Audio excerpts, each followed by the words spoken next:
Hi guys, welcome or welcome back to our channel. Big up on yourself. Thank you guys so much for coming back. Or thank you guys for clicking on this your first video. Vlogmas day number 9. So I go ahead. Rough, you know. Tired. But we have to hold it out still, guys. So we have a story time for you guys today, guys. This video is titled Storytime. We almost got scammed. And this is actually a true story, guys. Well, we just came to Canada. This almost happened to us because we never really have an idea of like what kind of what to expect. Pretty much. After being here for a while, we realized the scam of them is indeed there, and it's indeed a place where legit like a lot of scam take place. And we were almost a victim of that. Of one of the prevalent kind of scam that takes place here, and we just want to share that story time with you guys. What I'm feeling. If this is your first video, please go and subscribe. And we were to 3,000 subscribers, by the way. Please help us reach that goal by December 31st. December 31st, yeah. Like the video, share the video, comment on the video, and big up on yourself. Now, when we say we almost get scammed, I really not nearly get scammed still. So because of you. Because of you, say. Because of me. Okay. Alright, share the story, groups. Okay. So we arrived here in 2019, as everyone knows. If you guys were watching our videos before, 2019, I started my first job as a room attendant. But while doing that job, I got a phone call from a gentleman saying that he saw my information on Indeed. So we started to correspond, and he's telling me that he's going to transfer from a location. I think it was, I don't know which province, but he's coming to GP. He works in the financial industry. I think he worked at Scotia, right? Work at Scotia, and he wanted somebody to take care of his mom because he don't want to put her in a home, and basically his companionship, like personal support worker, down the line there. So basically, we were corresponding on the phone and via email, and this guy was, he was asking me, do you want the job? And he was telling me how much he's gonna pay, and it sounded nice. I'm not telling you guys, So I was reading it too, and like Master General Bills, this sound almost too good to be true. It sounds legit, man. Legit.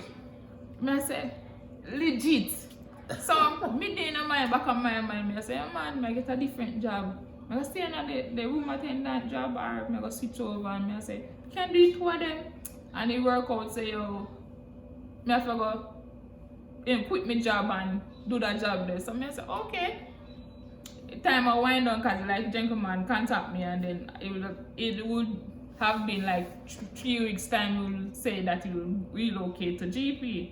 So I'm like, okay, within 3 weeks, I forgot quit my job, But me did a hold off, and the gentleman started saying, look here, my mom need a wheelchair, she use a wheelchair, and I wanted to ship to your address and see it.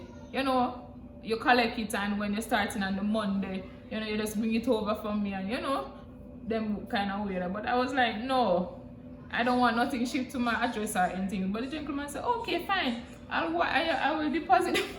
I'll send you a picture of the check. I'll send you the money. I'll send you a picture of the check, and all you need to do is to just take a picture and deposit it to your account, and then you can use it and buy the wheelchair when you're ready. When you're ready and stuff. I'm like, okay, because we never know about even take a picture with your phone and deposit in your own account. We never, remember Jamaica we're coming from, so that now did it so we never know about that. So anyways, time I wind down, and then the gentleman is like, I'm supposed to, like, in 3 weeks, I go up within like 2 or 3 days, and I say, should I quit my job? I'm like, no, I hold on a little bit. It's just a gut feeling, when you have gut feeling, you need to listen to it.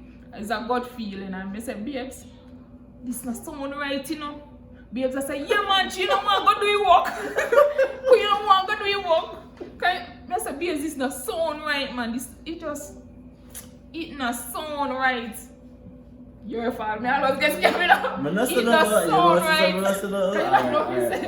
And it's like, Alright, the man said, okay, fine, I give you a check. He send the check thing to me, right? Yeah, he sent a picture of the check to Nat's email. Yeah. And he's like, do you do mobile banking? I said, yes, I have mobile banking and stuff. And he was like, but before that, me there work. I think the same day I was at work, I went into work and I was there cleaning the room and I was like, universe, you see, if this is not for me, show me a sign. Show me a sign. And the whole time there's a feeling over me, and I'm like, this not feel right. This not feel right.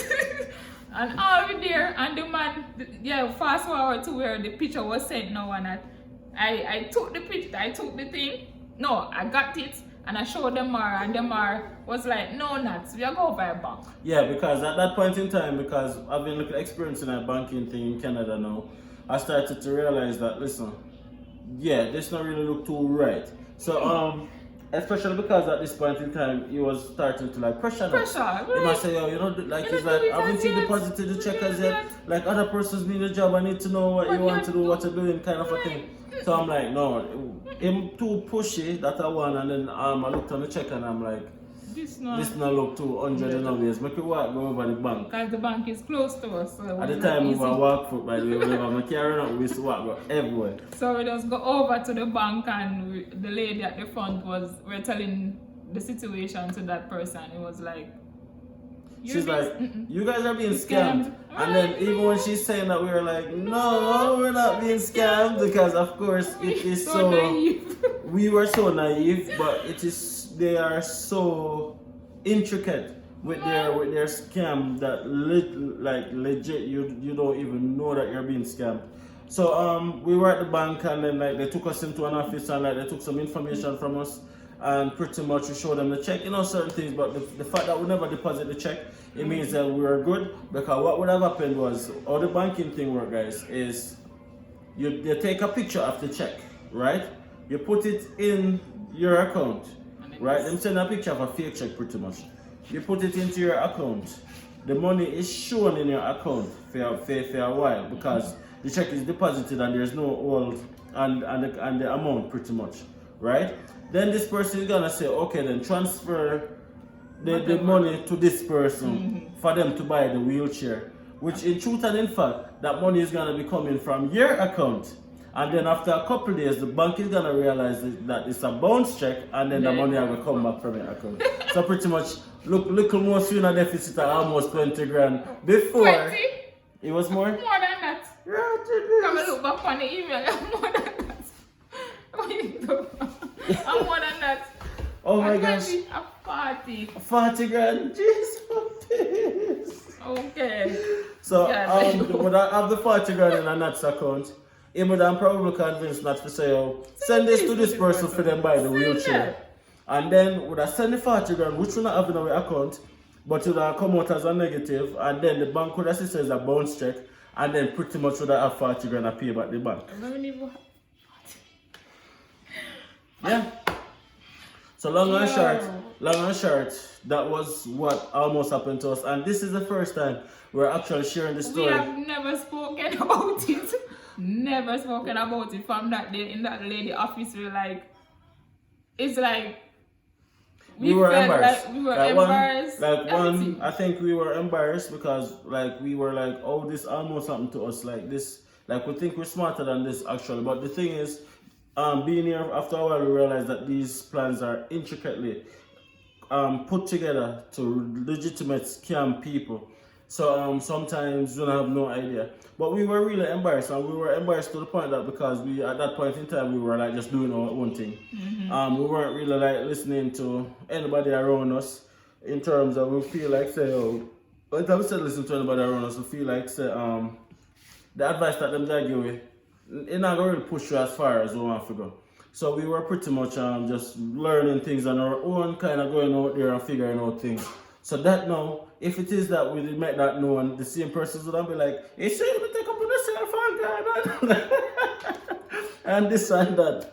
So we were legit kind of embarrassed to share this story, and this is the first time I'm actually sharing that story, guys. And I'm telling you that was like, that happened in like probably the first month. It's the first month. The first month after being here in Canada. Alright. And imagine if that scam was successful, then probably would have 40 grand in the deficit. Can you imagine, guys?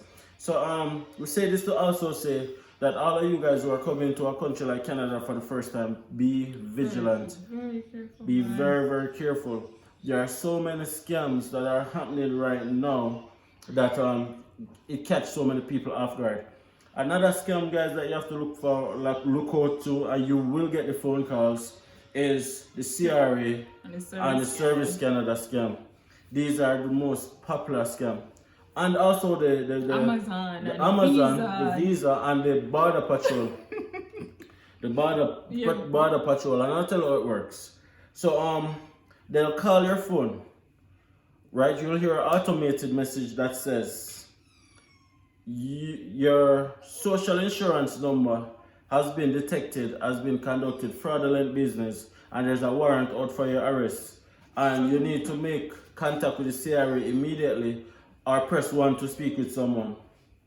When you press 1, you bring it to someone and they might talk to you and all of them stuff there. They're gonna say, boy, we see your social insurance number here and this and that, and you know, you're like you need to come in right now because you're gonna be arrested. What is your social insurance number? Please confirm it.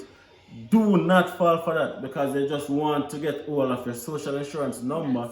And also sometimes them guilt people to say you're gonna go to jail unless you pay this amount of money for a length of time, and then give an account number, and people in fear for things about them are going to jail and this and that.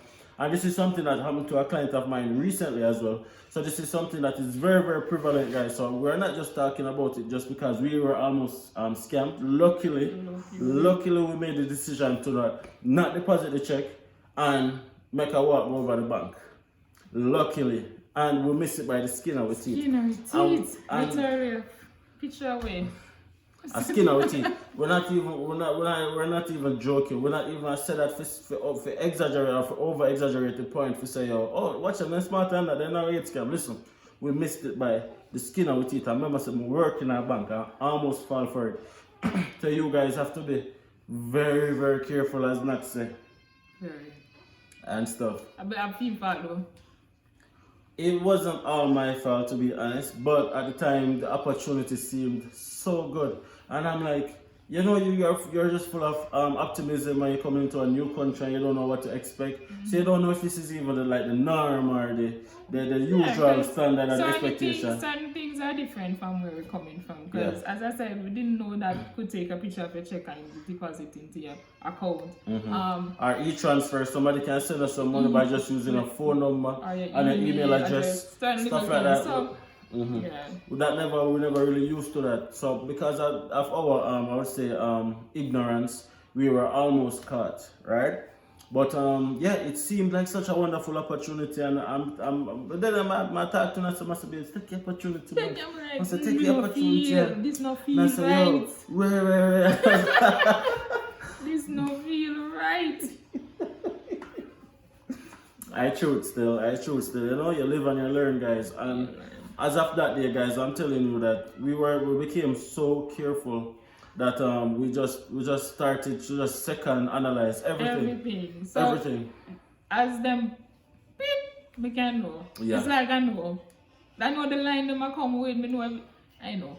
Yeah, but them nearly catch you off guard because we were new. So do not let them catch you off guard, guys, because I tell you, the scammer them there. The scammer them there. I'm not talking about some low-tech scammer like what in Jamaica where them put on one little tongue and then say, oh, pay this money, forget that the money there. No, guys. I'm telling you that it's so intricately planned. The job sites, guys, Indeed.ca, the job banks, all of these sites, there are legitimate jobs there. And the best way to get employment in Canada is through these job sites. But the scammers are also on these job sites in terms of their well, probably not the job bank, but like Indeed and probably Kijiji and other places. The scammers are there because they are looking for persons who look vulnerable, right? To say, hey, I saw your resume on Indeed, and because you did submit a resume on Indeed, you think it's legitimate, but are really a scammer. So you have to be sure to second analyze, do your research, and all of them stuff, which is why people outside of Canada will apply for jobs to come to Canada. listen, we'll have to be even extra more careful because you guys are even more targeted. Because whenever I talk about the facts about financial exploitation, but also talk about the possibility of sexual exploitation and also being involved in a drug trafficking and all sorts of things because you're coming to a developed country. But these things are way more prevalent in developed countries than in your third world country that you're coming from, in terms of it's so organized, guys, that listen, if it's too good, if it sounds too, and this is advice that the lady in the bank office told us right there and then. If it sounds too good to be true, it's not true. If it sounds too good, like it sounds too good, it's not true. And that is the advice that has brought us to this point. But anyways, too much sad story. Bless upon yourself, Vlogmas day number 9, by the way. You know, we have a couple more days to go all the way up to December 25th. It's a lot of work, man. Smash a like, guys. Smash a comment. Share the channel, guys, so that other persons can see it and subscribe. Because we are trying to reach 3,000 subscribers by the end of December. We almost can do that as a December gift as well. New Year's gift. As a Christmas, New Year's gift. Check out the links in the video description as well, guys. Support our GoFundMe and check out all the other links as well. Big up on yourself. Blessings, blessings, blessings, blessings, blessings. I don't know what thing of them is here. Not says here. Take care of yourself. See you guys tomorrow. Friday. Tomorrow which day? The 10th. Vlogmas day number 10.